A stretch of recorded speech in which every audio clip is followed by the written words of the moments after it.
नमस्कार विद्यार्थी मित्रांनो, तुम्ही जर आपला चॅनल सबस्क्राईब केला नसेल तर सबस्क्राईब करा आणि हा व्हिडिओ लाईक आणि शेअर करण्यासाठी मुळीच विसरू नका. मी आहे प्राध्यापक Nilesh Gawade, assistant professor, department of commerce, Sant Dnyaneshwar महाविद्यालय, सोयगाव. आणि आजचा आपला टॉपिक आहे की डेप्रिशिएशन अकाउंटिंगमध्ये जर्नल एंट्रीज.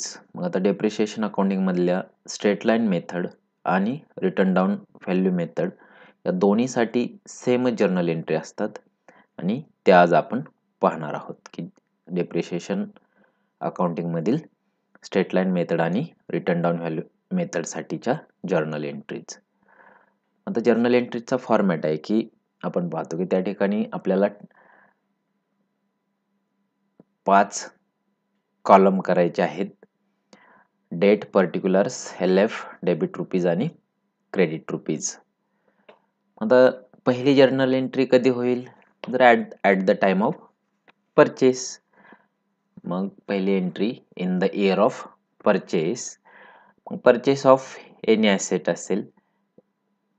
आता ती दोन प्रकारे आपण खरेदी करू शकतो की दोन प्रकारे परचेस होईल की एक कॅश परचेस होईल आणि दुसरी क्रेडिट परचेस होईल. मग आता कॅश परचेस साठीची एंट्री डेट कॉलम मध्ये काय होईल, डेट येईल. त्यानंतर मग पहिली आपली जर्नल एंट्री होईल asset account debit to cash or bank account. मग डेबिट मध्ये अमाऊंट येईल डेबिटच्या समोर आणि क्रेडिट मध्ये म्हणजेच कॅश ऑर बँक अकाउंटची अमाऊंट येईल क्रेडिट मध्ये. म्हणजे या ठिकाणी काय झालं की परचेस ऑफ ॲसेट पण कशी झालेली आहे, कॅशच्या स्वरूपामध्ये, म्हणून asset account debit to bank account. याची नॅरेशन काय होईल, being asset purchased for cash. हे झालं for the purchase of asset for cash. आता नेक्स्ट केस काय होईल की क्रेडिट वरती जर खरेदी केली असेल तर, म्हणून for purchase of asset on credit. आता याची डेट कॉलम मध्ये डेट येईल. जर्नल एंट्री काय होईल, asset account debit to suppliers किंवा पार्टीज अकाउंट, की आपण ज्यांच्याकडून ती वस्तू क्रेडिटवरती खरेदी केलेली आहे त्यांचं नाव येईल त्या ठिकाणी, की सप्लायर जो असेल त्या सप्लायरचं नाव येईल किंवा जी समोरची पार्टी आहे तिचं नाव त्या ठिकाणी येणार आहे. मग डेबिटमध्ये म्हणजे ॲसेट अकाउंट डेबिटच्या समोर डेबिटमध्ये अमाऊंट आणि सप्लायर्स किंवा पार्टीज अकाउंटच्या क्रेडिटमध्ये अमाऊंट येईल. मग नॅरेशन काय होईल, being purchase asset on credit from, ज्याच्याकडून खरेदी केली ती डॅश डॅश म्हटलं या ठिकाणी, परंतु या ठिकाणी मग पार्टीचं नाव येईल किंवा सप्लायरचं नाव येईल. आता हे झाले at the time of purchase. परंतु काही वेळेस आपण मशीन खरेदी करून देखील तिला आणखीन काही एक्सपेन्सेस लावावे लागत असतात, म्हणजे की अदर इन्सिडेंशियल एक्सपेन्सेस आपण म्हणूयात की अदर इन्सिडेंशियल एक्सपेन्सेस. मग त्याची एंट्री काय होईल, for other incidental expenses incurred to put the asset into operation. आता त्याची डेट कॉलम मध्ये डेट येईल. मग एंट्री होईल asset account debit to cash or bank account. मग आता डेबिट समोर डेबिट कॉलम मध्ये अमाऊंट येईल, credit bank cash or bank अकाउंटची अमाऊंट क्रेडिट मध्ये येईल, being the payment of incidental charges.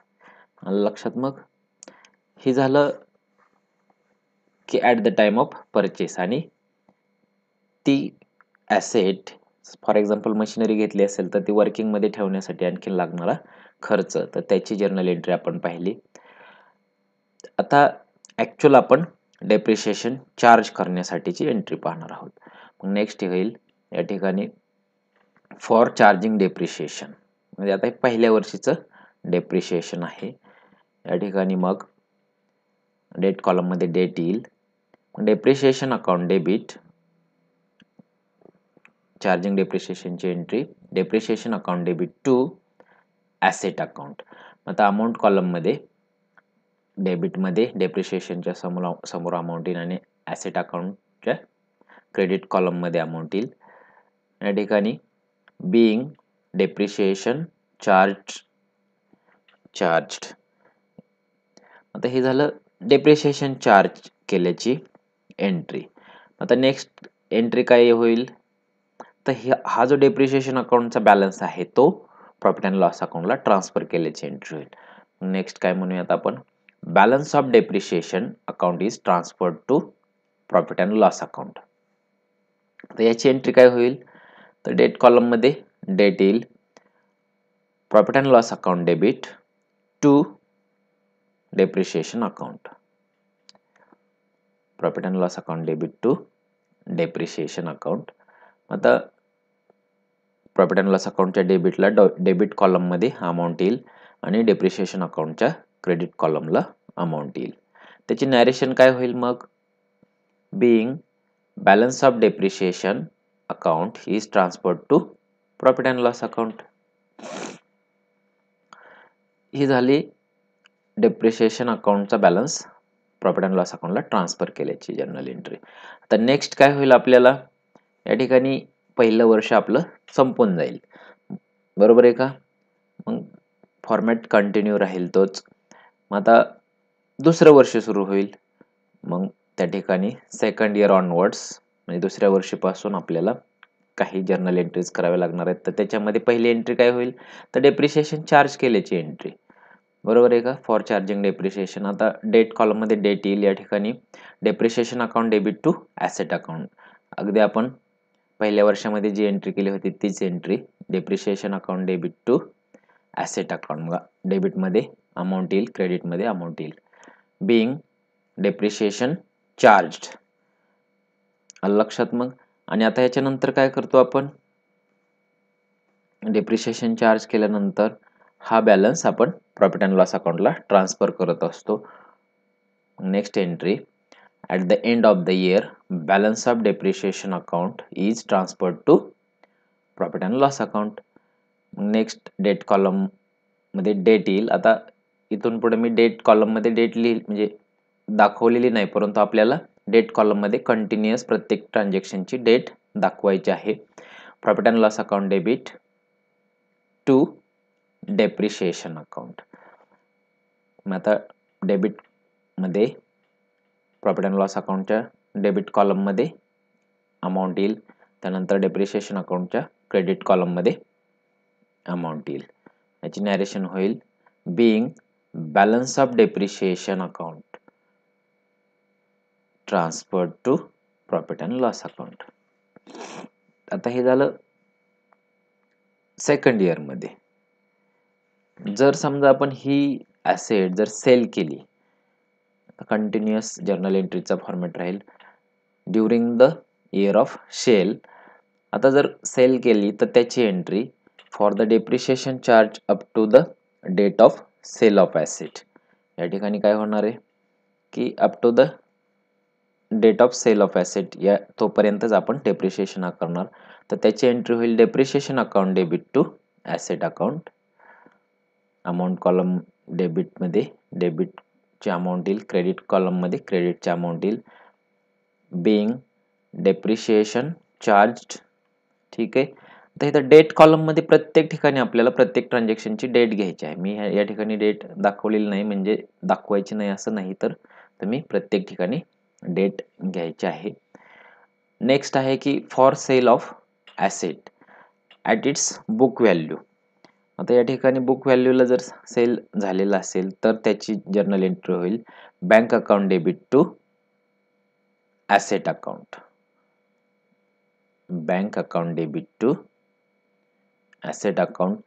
आता बँक अकाउंट डेबिटला डेबिट मध्ये अमाऊंट येईल, ॲसेट अकाउंटच्या क्रेडिट मध्ये अमाऊंट येईल. नॅरेशन काय होईल मग, being sale of, proceed on sale of asset at book value. आता ही झाली sale of asset at book व्हॅल्यूची एंट्री झाली. आता for sale of asset at profit म्हणायचं. या ठिकाणी sale of asset at profit जर झाला तर त्या ठिकाणची जर्नल एंट्री होईल, for sale of asset at profit. या ठिकाणी bank account debit to asset account. आता WDV म्हणजेच काय, तर written down value. Asset account debit bank account debit to asset account written down value या ठिकाणी, आणि to profit on sale of asset account या ठिकाणी जो प्रॉफिट झालेला असेल तो, मग या ठिकाणी डेबिट कॉलममध्ये डेबिटची अमाऊंट येईल आणि ॲसेट अकाउंटच्या समोर क्रेडिट कॉलममध्ये अमाऊंट येईल आणि profit on sale of asset अकाउंटच्या क्रेडिटमध्ये अमाऊंट येईल. तर हे झालं sale of asset at profit झालं. आता हा प्रॉफिट झालेला ट्रान्सफर कुठे करावं लागेल, तर प्रॉफिट अँड लॉस अकाउंटला ट्रान्सफर करावं लागेल. नेक्स्ट एंट्री काय होईल, for transferring profit to profit and loss account. आता याची नॅरेशन राहिली होती, being the asset has been sold at profit. आता जर्नल एंट्रीचा फॉर्मॅट तोच राहील. या ठिकाणी transferring profit to profit and loss account, मग त्याची एंट्री काय होईल, मग profit on sale of asset account debit to profit and loss account.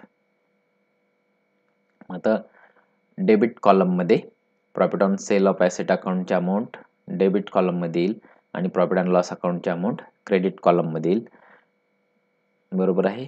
Narration येईल, being the profit on sale of the asset transferred to profit and loss account.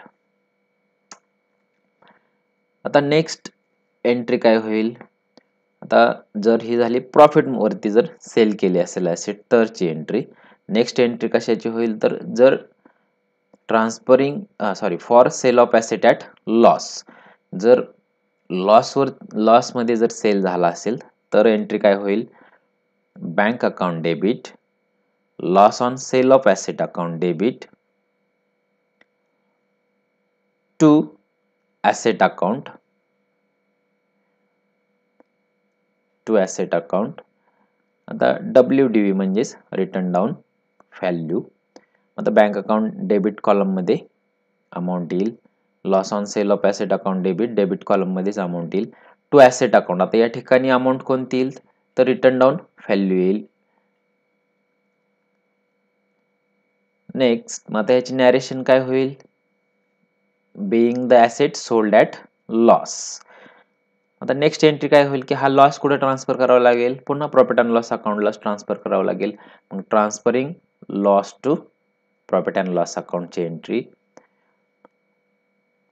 Profit and loss account debit to loss on sale of asset account, profit and loss account debit to loss on sale of asset account.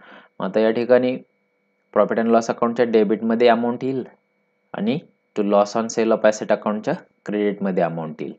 याची narration काय होईल, मग being the loss on sale of the asset transferred to profit and loss account. आलं लक्षात. मग तर हे झाले आपली लॉसमध्ये जर सेल केला असेल तर त्याची एंट्री. आता काही ॲसेट आणखीन शिल्लक असेल, संपूर्ण सर्वच ॲसेट पूर्णच्या पूर्ण जर विकली गेली नसेल आणि काही ॲसेट जर शिल्लक असेल तर त्यासाठी सुद्धा आपल्याला जर्नल एंट्री करावी लागेल. फॉर्मॅट तोच राहील, depreciation on remaining asset if any. जर असेल तर प्रत्येक वेळेस जशी आपण एंट्री करतो, डेट कॉलममध्ये डेट येईल आणि त्याची एंट्री होईल depreciation account debit to asset account. मग डेबिट रुपीजमध्ये डेप्रिशिएशन अकाउंटच्या डेबिटला अमाऊंट येईल आणि टू ॲसेट अकाउंटच्या क्रेडिटला अमाऊंट येईल. मग या ठिकाणी नॅरेशन होईल, बिईंग डेप्रिशिएशन चार्ज्ड.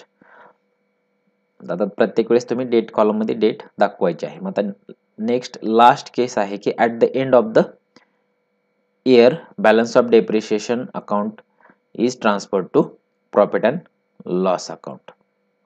आता लास्ट एंट्री काय होईल, मग डेट कॉलममध्ये date profit and loss account debit to depreciation account.